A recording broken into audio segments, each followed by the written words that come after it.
Might as well. Might as well. Might as well. Well, I think there's a lot of that too. I just don't think we're fed it. No, for sure. And to the epidemic that's going on, this might sound harsh, but for those who understand and have ears to hear, you'll get it. But I truly think it's God's judgment. For sure. I do. I think he's given us over to our passions. And I think that's what the mental health is about. I think that's what the... I wouldn't say it's him giving us over, because at the end of the day, God sustains this world. Yeah. You know what I mean? It's honestly like the rate it's at, it should be so much worse. So I think it's just, as history goes on, I mean, not history, I'm stupid. As the world goes on, people just fall more. You know what I mean? So you think about like the Roman king or the Roman Empire. Yeah. You know, towards the end, it was like sick. Like people like sexual sin and stuff was like so. You know what I mean? So I think we're just at a point where it's like it continues to progress. Yeah. You know what I mean? And I wouldn't say it's God giving us over. It's just sin is just so prevalent, and like another thing I heard was like our DNA was ruined after the fall. Mm-hmm. And you know, people live like, you know, hundreds of years back then. And now we Genesis, can barely live to like, you know, 100. Yeah. You know what I mean? So it's like our DNA is being decayed. You know what I mean? A So lot of like, people are just dying left and right to exactly. it. So I think it's just the world is just continuing to progress in the sin that it was already in. I wouldn't say not to discredit your point, but I wouldn't say that God's like, I'm done. You know what I mean? No, but that's not necessarily what it is. But he does talk about handing people over to their passions, and just like you're talking about Roman. Guess what? They fell. Yeah. And any other America that has fallen, and I think we're in a state of falling. Yeah, 100%. And I think we're on top right now, Yeah. and I think in about 50 years we won't be. I guess I just wanted to say I don't think it's God. I don't think God is the reason that we're falling. Is I guess what I'm trying to say. But could he allow it? I think he allows everything. Mm-hmm. I mean, not everything, but you know what I mean? Like, that just kind of goes back to the other question of God's will. You know, God's will is what is here.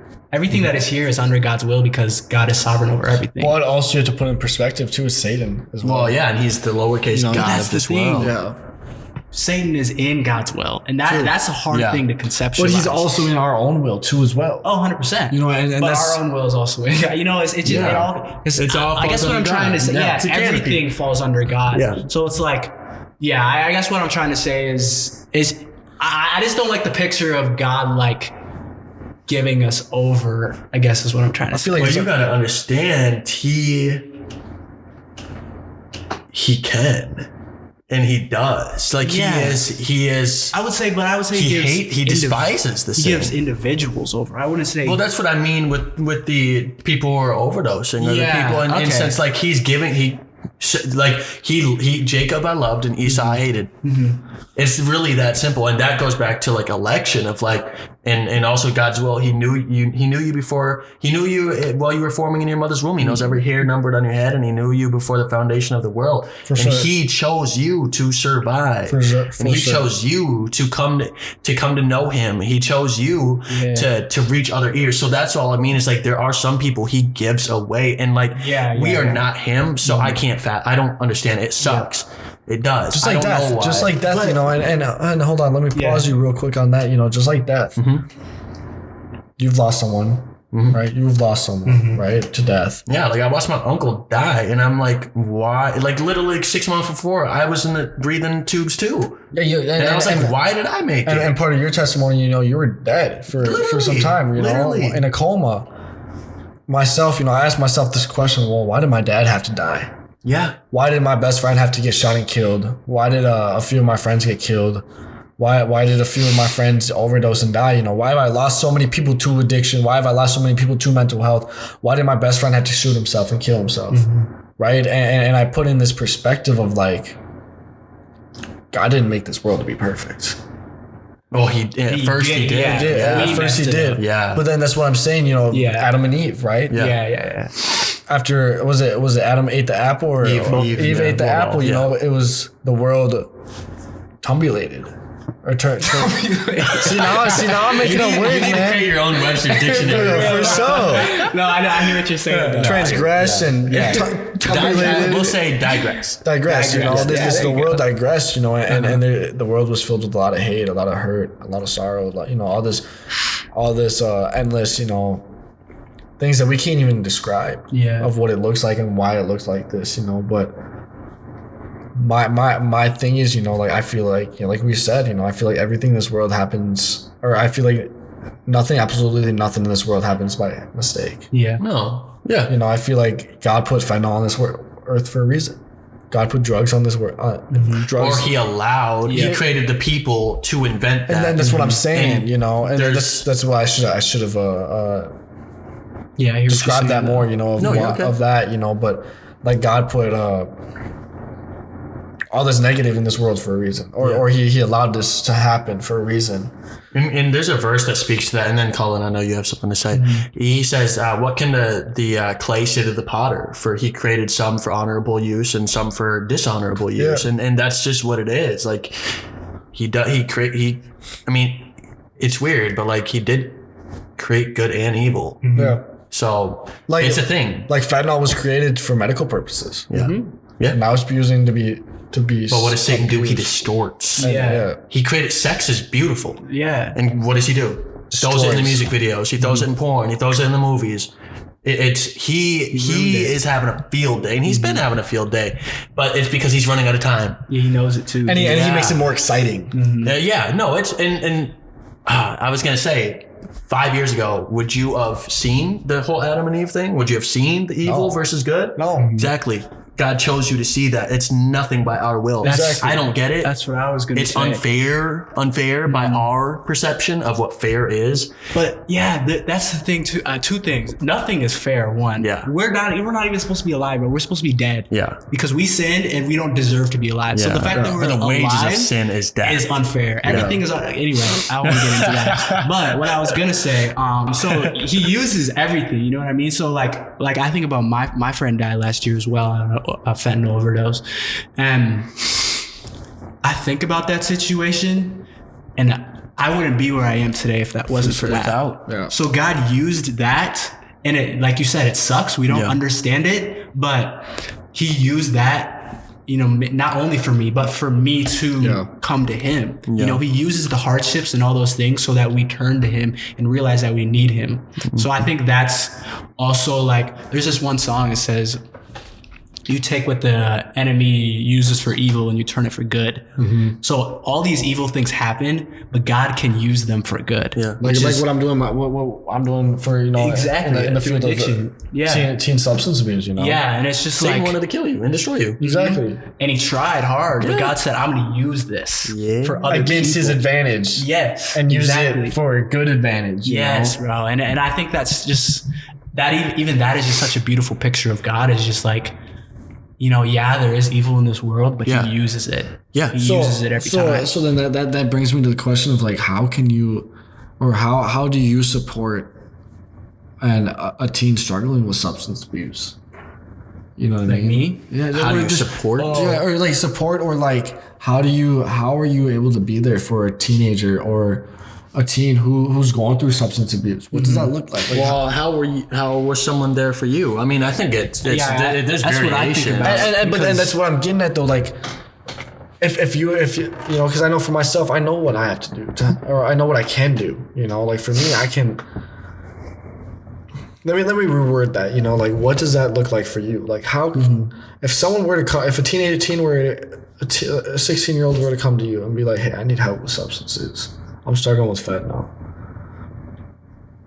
How are you able to help another person, an individual out? Colin, you go. I'll go after you. First thing I would say is, how bad do you want it? Yeah. I would tell them, or I would really highlight the realities of what getting sober looks like. Because for me, you know, there were points where it was like, dang, I don't want to get sober, but I didn't really want to. Yeah. And you have to want it before anything. Mm-hmm. So, and that's hard to say because, like, what if they don't want it? Then, you know, I think part of it is just walking it out with them and like in a sense almost making sure they don't die, which is really sad to say. But then yeah, if they really, really do want it, first things first, I would 100% point them to the Lord and just, you know, how much he has helped me and all that. But, you know, after that, I would really just, I would say get away from it for as long as you can. You know, you talked about it, or would you say it's like a year before you even like stop having any cravings for like, well, I would say you don't stop having cravings. But it gets easier. It gets easier. You know what I'm saying? Lessons. So I would say get as far away from it as you can for some time. You know, whether that's treatment or it's, you know, even just going in the wilderness with somebody and, you know, doing something different, bro. You need to get out of you can't the heal environment. You can't heal in the environment that you got sick in. Yeah. And that's something that I didn't realize for a very long time. But yeah, I mean, and then I think there's just things that are particular to the person after that. But those are the two main things, at least for me, that I needed was God and just getting away and realizing that I really wanted to get sober. Yeah. I think for me, I think I don't know if I saw it at first, but community is very important. So I like to invite people to, you know, 222 Grace Abounds, because that's what's helped me. Another thing, and this just popped in my head and I heard it and I saw it, but like I woke up from the coma. I don't know. I just kind of I thought it was another blip in my life. I was expecting to be back at Chipotle a week later, like literally, until my mom showed me photos. She showed me the ruin. She showed me the damage. So I think if you can show someone the damage that they've done, as you were talking about, of like, okay, like you may not be, you know, in prison, or you may not have whatever, but hey, you've been pulled over, or like you've been cut at school, or like what your mom keeps finding your stashes, or like what about, you know, so if you can like get like just be an ear, listen, and then show them, hey, like you can cut these negative things out of your life. You want to call them character defects or whatnot. And then obviously point them to Christ. I like that you pointed that out. I don't know, but you're right. They have to want to do it. But sometimes like, and even my mom said she didn't do it for her. Neither did I. She literally did it for me. And then, you know, it turned into for Christ. Sorry, keep going. No, you're fine. Go. This is just a random connection, but I think about the show Euphoria. Have you seen it? You know, at the end, she's like, honestly, I don't know why I'm sober, but I'm realizing that things are better because of it. And I think that's what you realize is you may not do it for yourself in the very beginning. And you may have to stick it out in that hard, very hard, like 6 months, a year, however long it takes to be very hard. But then you realize that life is better like that. Because that's what I'm starting to realize is life is honestly better when I'm sober. And yeah, maybe my body craves what I, you know, used to be doing before. But I think about like life is better now. Oh, so yeah, let me say that my worst day sober is my worst day high is my best day sober. Feel what I'm saying? My worst day. Oh no, your worst day sober is your best day high. No, your best. Wait, hold up, nah. My best day sober is my worst day high. Wait, no, dude. I don't even know how to. Worst day sober is your best day high. I said that. Worst day sober, best day high. Rewind the tape. Is that how it is? Yeah, I've heard that. It's like your worst day sober. Let's say you have a super bad day sober. It's your best day high. And like, I think there's I get what they're trying to say with that, but like, let's be honest, bro. It can be fun being high, bro. Yeah, that is. You can have an amazing time. That's what I'm saying. That's why you gotta want it. Yeah, drugs are fun. I'm not gonna cap on you, dude. Like, don't in the moment. Yes. I'm not trying to promote them, but I'm just saying, like, or glorify I don't like people who also get this attitude of like, I don't know. It's almost like they forget like their mindset on the drugs. It's like. It is a deceit, though. Yeah. So I will put that out there. It is deceitful, and I think there's a spirit attached to that. Yeah. I just genuinely do think some people can be happy in the world and happy in their addiction, whether that's a true happiness that comes from Christ or God or not. No. But I do think some people just are carefree in this world and can feel a sense of happiness in that life. Now. And I think we did at a time too. Oh, for sure. Satisfaction. Especially, you know, coming at a young age, you know, when you're starting the progression of drugs, not transgression, you know, but the progression of drugs, you know, when you're starting at it, you know, you're 13. I was 12. I was 12 years old when I tried weed for the first time, when I drank for the first time, you know, and I feel like that progression led to trying more and more and more and more and more. But with just that, you know, and it led from doing this to that to this to that, you know, and it just got draining so much, you know. I don't even remember what I was getting at with that, but, you know. Yeah. Sorry, what were you? Sorry. Alluding at? Yeah. I was alluding at. People can be yeah. So for me, what I realized, sorry. You're fine. Gather my thoughts.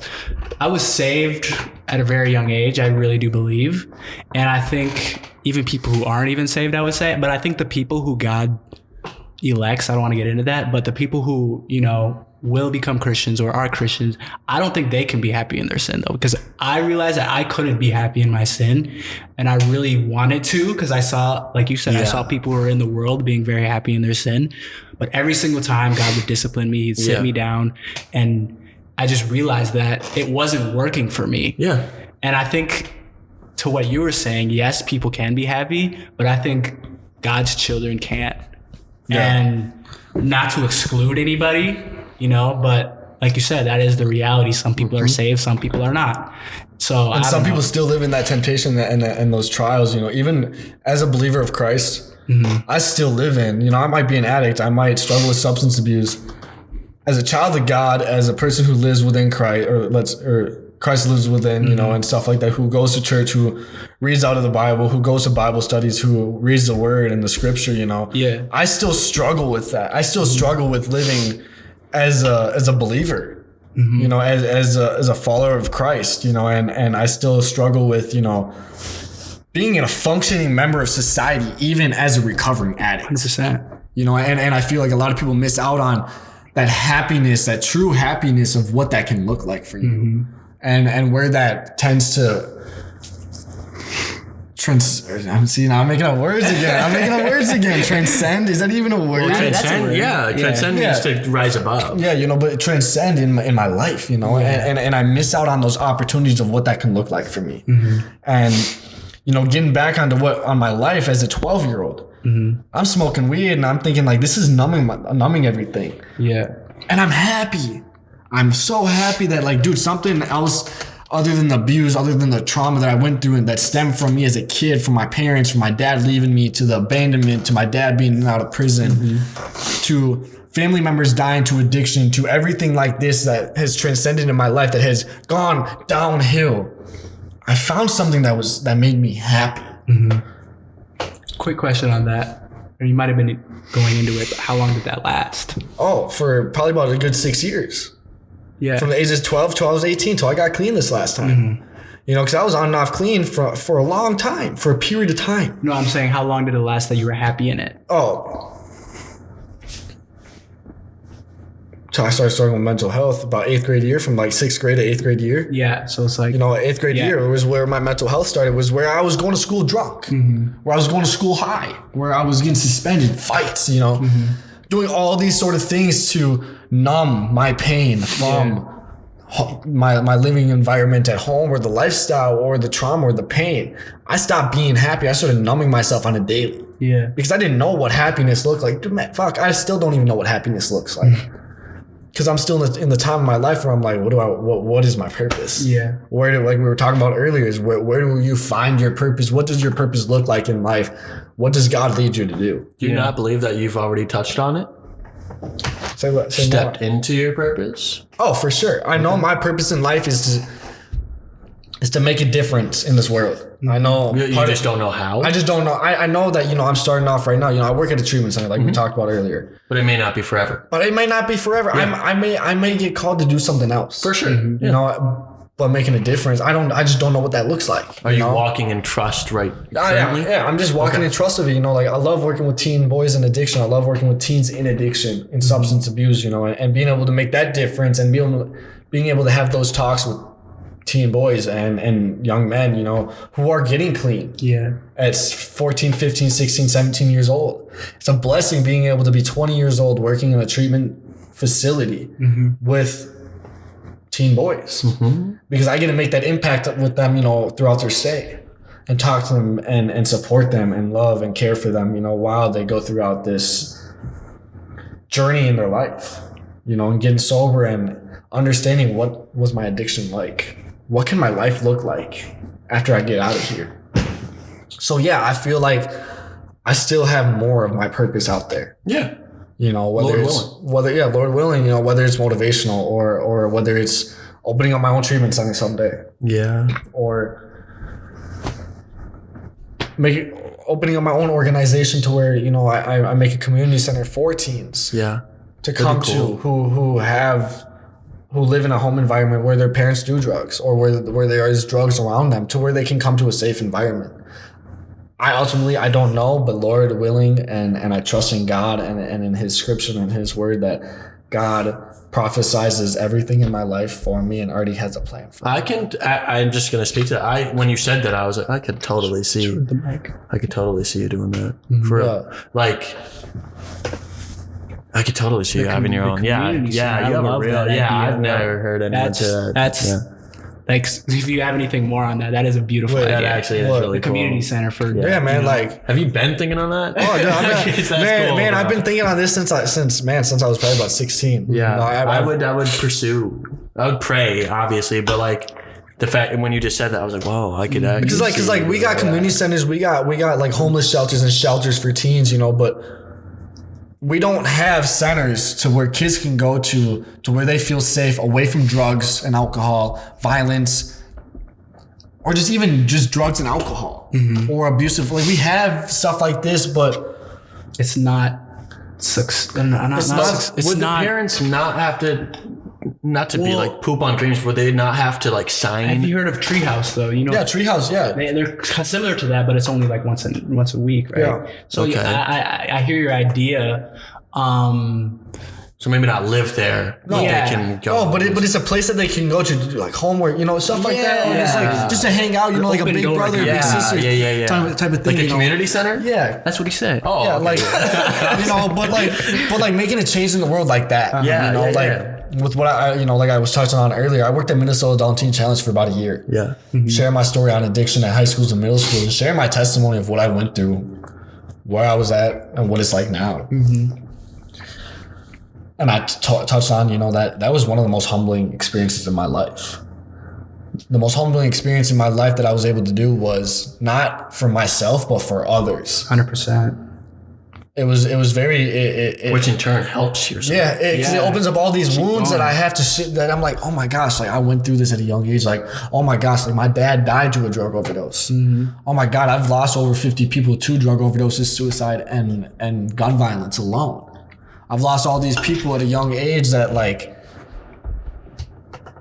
I couldn't even fathom to experience without drugs and alcohol, because I use that so much to numb that. You know, and now that I'm sober, I realize, like, dude, like, yeah, that is not the life that I want to live, but that is the life that I can show other kids that is not the life that you want to live, and that there's so much more to life to live than that, and prophesize that you have a purpose. Go chase that. Go find that. Whether it's moving out of Minnesota or moving to another state or going to college. I feel personally for me, I'm not meant for college because I know that for myself, I can do anything that I put my mind to. I can go to college, but I know that I'm not meant for college. Maybe right now. Now. I'm in the same. You know, but I know that what I'm meant to do right now is to start up on what I'm meant to do in life, what my purpose is in life. Yeah. Like doing stuff like this, podcasts, treatment centers, you know, sharing my story to other teens, helping other teens, you know, stuff like that is where you're going to be able to find, oh my gosh, like this is something that I'm passionate about, that I'm passionate about giving to others. Yeah. I have something on that, or what you said.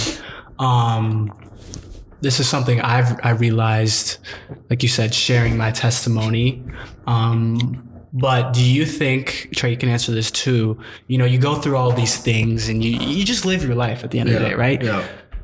You think the things that you've been through are normal, you know, like, cause you're just living them, and maybe, you see like other people aren't doing the exact same things, but you're so used to it that like, what you went through becomes normal. And I think for me, sharing my testimony showed me that what I went through wasn't normal. No, most definitely, man. Like, you know what I mean? The stuff that I went through as a kid growing up, man, was not normal. Like, my parents drinking every night, my parents using drugs, like, my parents fighting every night, like, my biological dad homeless, like, using drugs and out of prison, like, the verbal and emotional abuse that I received from my parents as a kid growing up. Yeah, I found out that was not normal, but, like, I found out that I'm very, because if it wasn't for anything that I went through from the age of birth up until now, I would not be the young man that I am today without 100%. it. And I'm very, very grateful. For sure. I'm very, very, very grateful for going through abuse, through going through the trauma, through going through addiction, through going through mental health, through going through all those 15 treatment centers, through all the foster homes, the placement centers, the institutions. Everything that I've gone through has made me into the young man I am today. And it is leading me into the future that I can have tomorrow.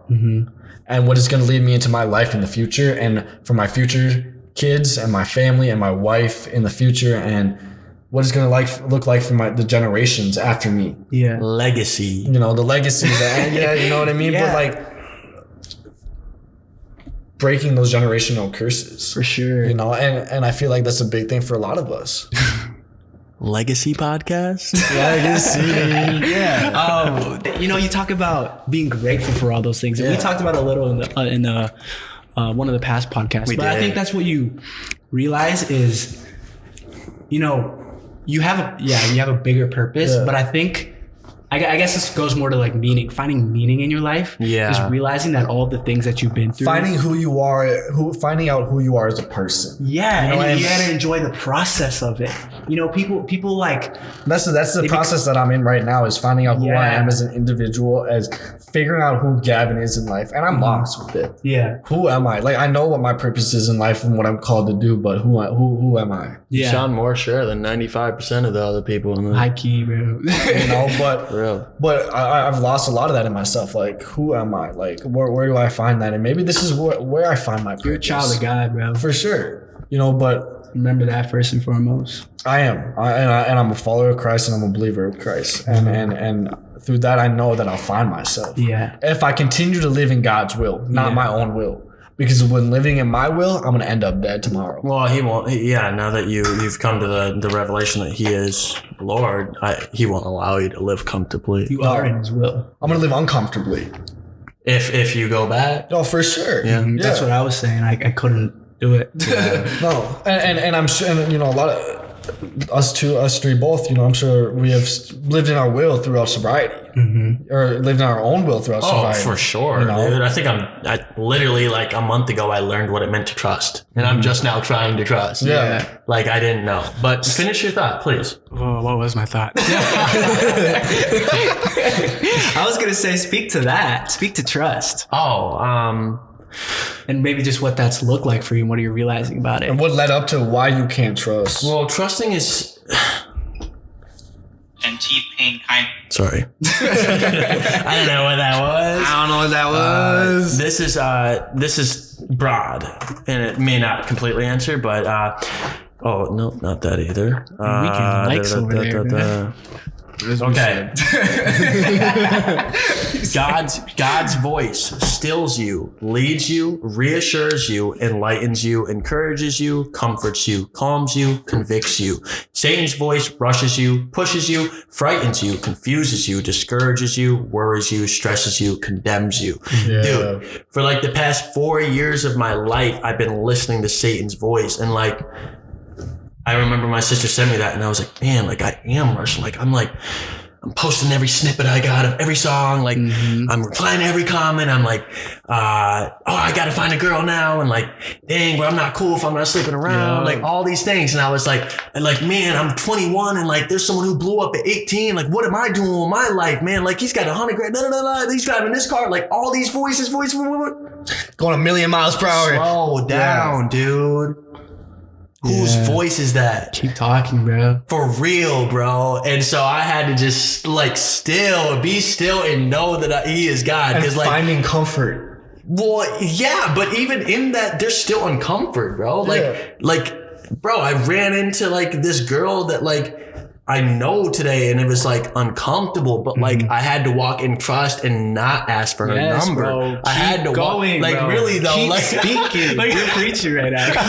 like I have to walk in trust, like to know that like if God wants my music to reach a certain, and we were talking about this, He will allow that. Doesn't mean I have to go posting on social media. Like there could just be someone who Spotify, it'll add to a random playlist. There could be someone who's like the son of an executive or CEO of like a whatever Christian record label who listens to that, and he finds me and he's like, this kid, I need him, whatever. Or like comes across this video, we just help someone. It doesn't mean I have to be a Drake, bro. Like I could just be Flo, like literally, bro. Bro, that's what. Sorry, that's why when you were speaking, bro, I just got like this phrase for you, bro.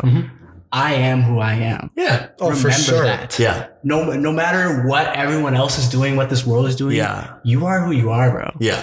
And I think that's just such a beautiful picture of And just finding like, serenity in that. Yeah, Yes. exactly. And you were saying like you're finding who you are. Like I think I'm in this place of just like You're rushing. Well, no, not even like revelation of like God did.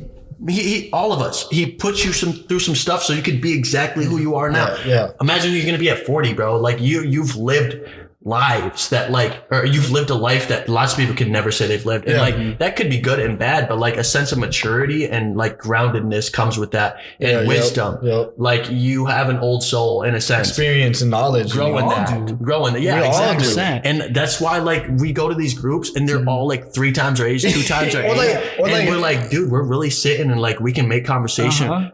Dude, 21-year-olds are not hanging out with their dads and are not hanging out. They're not. Especially nowadays. Partying with stupid idiots the same age as them. Exactly. Like literally, and sorry, but you guys are idiots. Like really, like for real. bro, like, I hear you, bro. Clubbing and bar hopping and partying and stuff like that. Like that is not the life that you want to live. Like, dude, There's so much like more it to is a life, Friday night tonight and we are doing a podcast. Yeah, that's what we be saying. We were like, bro, what are we doing? We're playing ping pong. You're like, really? I'm like, but like, no, I can sit with a 40-year-old guy and pick his brain because I want to know like what mistakes not to make and like, hey, how did you like get into this position that you know, and like people with wisdom, I seek after wisdom, bro. Like I want wisdom because like, you know, like we may have had to go through some things just so like our kids don't. Yeah, for sure. Like he could have just done this all just so our kids could have a better life. We may have all these dreams and visions and goals that we'll never achieve because they're in our will, but God's will is like, no, you're going to go through this so that your kids can do this. Yeah. You know, and their kids in generations, bro. Like God is like ahead. I think you might have been there that night, but Justin talked about the providence of God. Yeah. I was there, yo. And you go through these things in life that are like, why am I? And then you realize you look back and you're like, oh, this is what it was for. that's bro. That's the Holy Spirit. That's the Holy Spirit right there. That's the Holy Spirit right there. But let me touch on that though, because you were just talking about like you would rather sit there and pick out an old person, like a person that's older than you's brain and get to know what not to do and the experience and the knowledge, right? I was just talking to a few of the kids that I work with at the treatment center, and I took them to an AA meeting today, Alcoholics Anonymous, man. And the room was packed with like 40, 50, 60-year-old men and women. And they were the only 14, 15, like 16, young kids in the room. And they told me they were all so uncomfortable with it. I asked them, I said, why? They were like, because I'd rather be around kids my own age. They don't know nothing. Yeah. They don't know nothing. And they're wrong. And I broke it down to them as I was doing group. Pride. Yeah, you know, and I broke it down to them as I was doing group with them. I said, you know, for me, I'm 20 years old, right? I would rather sit in a room full of a bunch of old men and women than sit in a room with a bunch of 100% 19, 20-year-old individuals, men and women. Because I'm going to get the most knowledge and experience from those 60, 70-year-old men and women. And because they have experienced more to life than I have experienced. I've experienced a lot of street knowledge and a lot of addiction, mental health and stuff like that. But they have experienced more life of mistakes and actions and decision makings and thoughts and things that they've had to process. Because their lifespan has progressed throughout, you know, like it exceeds yours. It exceeds more life than mine has. My life, all I've known is social media and phones and drugs and alcohol. They've experienced all that. They've experienced even before that. Yeah. They've experienced even more to that, you know, and they experience a life without phones. They experienced life with becoming phones and social media. And now they're experiencing life with just phones. You know, and before that, they experienced life without phones, of going out and having fun with friends and, you know, just experiencing life. Yeah. And then once it transgressed into getting a little bit older, they're... I use that word again. But it progressed into them using, you know, like, phones are just coming out. Yeah. Technology is just coming out.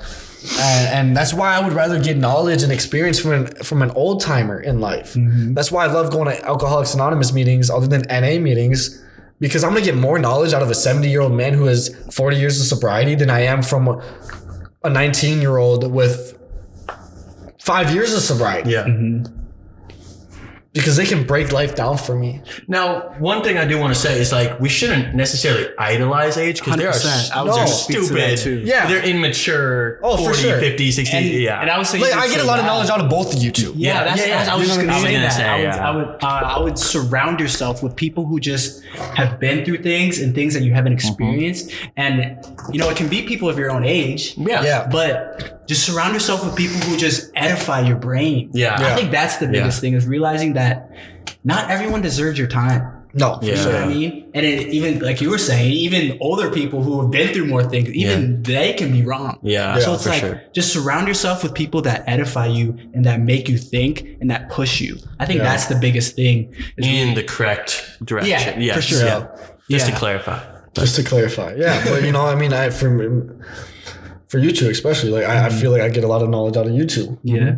But Thank you. But I also get a lot of knowledge out of old people too. As well, you know, like it don't matter. But I surround myself around the people who have the best of my understanding, who have the best of my interests. Yeah. Because those are the type of people who I'm going to relate more to. Dude, I love hanging out with all my friends are a lot older than me. 30, like a lot of people who I typically hang out with who are sober are in their 40s and 50s. Because I'd rather hang out with them because they just want to sit back and drink some coffee and smoke a cigarette and talk about going to shoot some deer tomorrow. Yeah. You know, or playing some pickleball or going aerobics classes, you know, whatever it is, you know, but I'm going to get the most out of that because I enjoy that. Or I'd rather sit at home, you know, and do stuff like this than going out to the U of M and go to Dinkytown and go on a party. 100%. What is worth that? I could lose my life, or I could do It's also something. just a wasted time. For real. It's like, who remembers that, bro? At the end of the day, like, I think about the nights that I went out, bro. The only nights I remember is when like God encountered me, or when I realized I shouldn't be doing this. You know what I mean? So it's like, like you say, bro, it's such a waste of time. Bro. It is, but also I put in perspective of it like this. I also did that, right? But there's also kids now who are just getting into college who are just experiencing. No, and that's what I always bring up. It's like They're just experiencing what partying and what drugs and alcohol are as they get into college because they never experienced it. I know a lot of kids. we started early. Yeah, we started really early. Yep. You know, I started at 12. You started at what age? Like 15. 15. 16. 16. You know, we all started at a young age, and there's kids who are 21, 22 years old who are just experiencing trying alcohol and drugs for the first time. Yeah, exactly. And partying and clubbing for the And first have time. years to go. And have years to go, you know, with a lot of action and mistakes that they're going to make, you know, but they're going to learn from that eventually. You know, and so I can't say that like, oh, you're stupid for doing it, but I can say you're going to learn something from doing it. Yeah. You're gonna get something out of it, whether it's negative or positive. Yeah. And a lot of negative comes out of it, you know, and that's what a lot of people don't understand. It's like there is gonna be some sort of negative that comes out of that. I mean, and I think about, for me, it was like I had to experience it. Yeah. To not do it, or else if I would have never, like I think I was talking about this on like the first podcast. If I would have never went to New York, saw the things I saw, I don't think I would be sober today. I think I would, because I remember they were I was in Redemption House, and one of the older guys was just like, you just need to learn for yourself, like you know because they talk about coming to the end of yourself. And I think if you don't, I mean, I wouldn't say this 100%, but most of the time, if you don't come to the end of yourself, it is so much harder to get sober. Because there's still more there's like, I don't like to say it like this, but there's almost still more using to do before you can realize that this isn't it. There's always and I had to go through rock bottom, man. There's no such thing. There's always another bottom. Yeah, but I had to go through those things to realize that, okay, I don't want to do this anymore. Yeah. You know what I mean? And it sucks, especially like the willingness, like we talk about in AA and stuff like that, right? Or NA. The first step to getting sober is admitting that we have a problem over drugs and alcohol, that our lives will become unmanageable, right? Yep. What comes before that? The willingness to admit that. Yeah. The willingness to admit that, I do have a problem. Yeah. The willingness to admit, like, I have made these mistakes. For sure. And that is the cornerstone, that is the keystone of what leads to that. And the cornerstone is God. Yeah. Getting us to admit that willingness of, I have a problem. Yeah. You know, because without that first step, I am the problem. I am the problem. Yeah. You know, before that first step, I have to look at, am I willing to even admit that? And before that, I have to look at, God is leading me to admit that. Yep. And God is leading me to find that willingness to admit that. And then that's going to lead us into all these other steps in life that we can make for ourselves. You know, and a lot of people don't understand or realize that. You know, you don't just get sober out of nowhere. Nope. You don't get sober out of nowhere. You don't wake up one day and be like, I mean, some people do, you know, but like, yeah, look, you did, but you know, but like some people don't just wake up and be like, you got to go through it though. Yeah, but you go through it, you know, like you're just like, I'm not like, for me, right? A meth addict isn't going to wake up and just be like, I'm just not going to smoke meth. Yeah, today. exactly. You know? Yeah. You can, but it's so unheard of in the rooms of Alcoholics Anonymous and Narcotics Anonymous, or just in the Christian community. Who are people who are sober in the Christian community. You don't see that. You don't hear that. You know, you don't hear like, I just got sober because I got sober. No, something got you to get sober. The willingness got you to get sober, or God got you to get sober. That's what I would say. You know, you didn't just wake up one morning and be like, I'm just getting sober because everything in life is just fine and dandy and peachy, you know? No, something led up to you being like, I need to get clean. Yeah. You know, and that's just the way that I see that. 100%. Well, that's good, bro. If anyone hears, you know, anyone who comes upon this video, man, like if you're struggling with addiction, if you're a teenager struggling with addiction, going through it, or you know a friend who's struggling with substance abuse, man, or you have a family member who's struggling with substance abuse, like support them, reach out.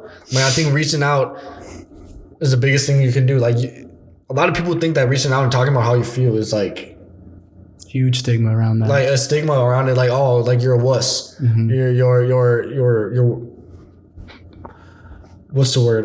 You're weak for it. No, I think that reaching out and talking about how you feel is the biggest thing you can do for yourself. Yeah, so thank you so much for tuning into the video. That was an amazing conversation. That was amazing, man. That was amazing. Like, being the first guest too, like that's a huge milestone for the podcast. So yeah, if you guys have anything you want to close with. Yeah, man, I'm just blessed, man. I'm just blessed to be here. I'm grateful to have this opportunity. That was a long podcast, but I'm grateful for it. It was good. That was fast. Yeah, but it was a real good talk. Yeah. I think that was very much needed. You know, just digging in depth of what teen addiction looks like, teen substance abuse looks like, how it looks and how it can progress, you know, and how you can help another individual who's struggling with substance abuse. For sure. You know, and just reach out to the people who you know are struggling, or if you are struggling yourself, reach out. Yeah. You're worth it. You know, you got a lot of life to live. You know, if you are struggling with substance abuse, mental health, just know that there's so much more to life to live than drugs and alcohol, or mental health, you know, and just like God loves you. And through Christ you can live. Love that. You got anything, Trey? No, I just want to thank you guys for tuning in. As always, feel free to hit us up on social media, leave a comment, leave a like, share. And yeah, stay tuned for the next episode. We're excited. Hey, you guys have a blessed day. Blessed night. Take a look up at the sky and outside. Why? Might as well.